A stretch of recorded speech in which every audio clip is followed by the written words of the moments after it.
आज हम बात करेंगे एक ऐसे टॉपिक पर जिसके बारे में हर कोई जानना चाहता है लेकिन खुलकर पूछ नहीं पाता। और वो टॉपिक है बेड पर वही पल, वो एक्ट जो दो लोगों के रिश्ते को या तो जन्नत बना देता है या फिर ठंडा कर देता है। जी हाँ, मैं बात कर रही हूँ फिजिकल इंटीमेसी की, और उसमें भी झटके लगाने के सही तरीके की। अगर आपको लगता है कि बस घुसाओ और हिलाओ यही सेक्स है तो आप बहुत बड़ी गलती पर हो। और यही वो गलती है जो 90% मर्द करते हैं और अपनी पार्टनर को कभी कंप्लीट सेटिस्फाई नहीं कर पाते। अगर आप चाहते हो कि आपकी पार्टनर आपके बारे में सोचकर ही एक्साइटेड हो जाए, वो खुद आपके पास आए और आपकी परफॉर्मेंस की तारीफ करे, तो इस वीडियो को अंत तक जरूर देखिए। और हाँ, अगर आप ऐसी ही जरूरी बातें सीखना चाहते हो तो चैनल को सब्सक्राइब करना और वीडियो को लाइक करना बिल्कुल मत भूलना, क्योंकि ऐसी बातें आपको और कहीं नहीं मिलेंगी। चलिए सबसे पहले एक बात समझते हैं। फिजिकल इंटीमेसी सिर्फ एक शारीरिक क्रिया नहीं है, ये एक कला है, एक भाषा है जिसमें दो शरीर बिना बोले बातें करते हैं। लेकिन जब हम बेड पर होते हैं तो अक्सर हमारा ध्यान सिर्फ अपने पल पर होता है। हम ये सोचते हैं कि हमें कैसे मजा आ रहा है। असली मजा तो तब है जब दोनों एक ही लेवल पर हों, एक ही ताल पर हों। और ये ताल बनती है उस रिदम और पेस से जो आप सेट करते हो। मान लो कोई गाना है, अगर वो शुरू से आखिर तक एक ही स्पीड में बजता रहे तो जल्दी ही बोरिंग लगने लगेगा, है ना? सेक्स भी बिल्कुल ऐसा ही है। उसमें भी उतार चढ़ाव होना चाहिए, कभी धीमा, कभी तेज, कभी रुकना, कभी शुरू करना। यही वो राज है जो आपकी केमिस्ट्री में आग लगा सकता है। अब जब बात आती है झटके देने की, तो सबसे बड़ी गलती जो लोग करते हैं वो है शुरुआत ही तेज गति से करना। जैसे ही पेनिट्रेशन होता है मानो रेस लगानी शुरू कर देते हैं, पार्टनर को समझने का समय ही नहीं देते। देखिए, जब आप पहली बार अंदर जाते हैं तो वो एरिया बेहद सेंसिटिव होता है, उसे एडजस्ट होने में वक्त लगता है। अगर आप तुरंत तेज झटके देने लगोगे तो रगड़ की वजह से उसे दर्द हो सकता है, बेचैनी हो सकती है, और एक बार अगर दर्द हुआ तो उसका दिमाग वहां से हट जाएगा, वो एंजॉय नहीं कर पाएगी और आपका पूरा मूड खराब हो जाएगा। इसीलिए पहला नियम है, शुरुआत हमेशा धीमी करो, कम से कम 2 से 3 मिनट या उससे भी ज्यादा। बस धीरे धीरे, आराम आराम से उसे अपनी मौजूदगी का एहसास कराओ, उसकी सांसों की रफ्तार को महसूस करो। इस धीमी शुरुआत के दौरान सिर्फ अंदर बाहर ही मत करो, ये वो समय है जब तुम उसे और भी एक्साइट कर सकते हो।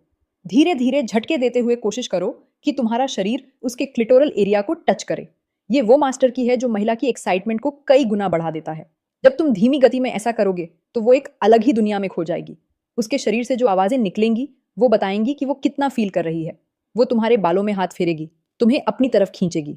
ये वो संकेत हैं कि अब वो पूरी तरह से अराउज हो चुकी है, उसका शरीर अब अगले लेवल के लिए तैयार है। और यहाँ एक और जरूरी बात है, कई बार शुरुआत में ही पार्टनर के अंदर से नेचुरल लुब्रिकेशन यानी पानी निकलना शुरू हो जाता है। इसे गलत मत समझना। कुछ लोग सोचते हैं कि अगर शुरू में ही गीला हो गया तो शायद वो पहले ही ऑर्गेज्म तक पहुंच गई। ऐसा नहीं है। ये सिर्फ ये संकेत है कि उसकी बॉडी रिस्पॉन्ड कर रही है, वो रिलैक्स है और वाकई में एक्साइटेड है।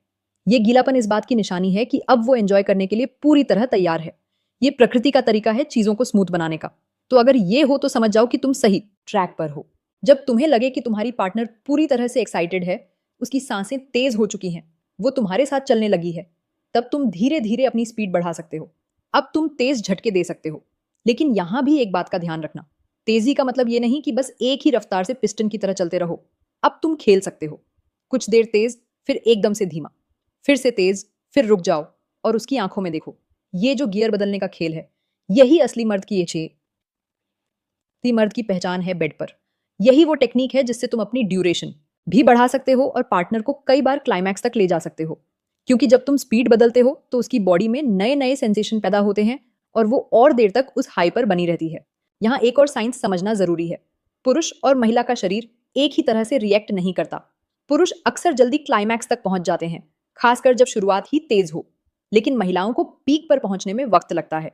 उन्हें वार्म अप की जरूरत होती है। धीमी शुरुआत उनके लिए उस वार्म अप की तरह काम करती है। ये तुम्हें भी कंट्रोल सिखाता है।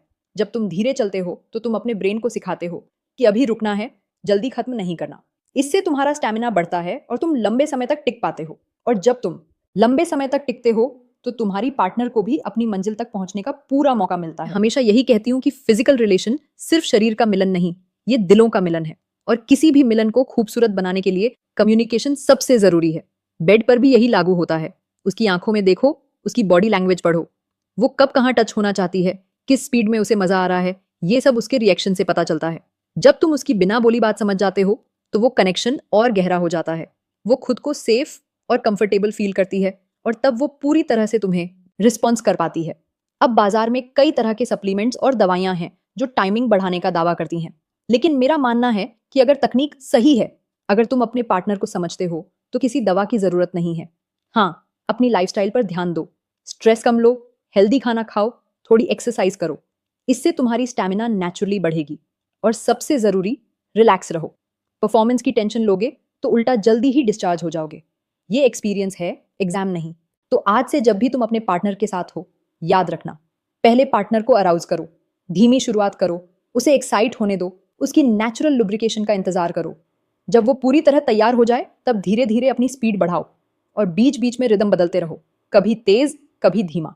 यकीन मानो, ये छोटा सा बदलाव तुम्हारी पूरी इंटीमेसी को बदल कर रख देगा। तुम्हारी पार्टनर खुद तुमसे कहेगी कि आज तो कमाल कर दिया। अगर तुम्हें ये वीडियो पसंद आई हो और लगता हो कि ये जानकारी तुम्हारे किसी दोस्त या भाई के काम आ सकती है, तो इसे उनके साथ जरूर शेयर करो। हो सकता है वो भी यही गलतियां कर रहा हो और उसे सही रास्ता ना मिल रहा हो। नीचे कमेंट में ये जरूर बताना कि तुम्हें ये टिप्स कैसे लगे।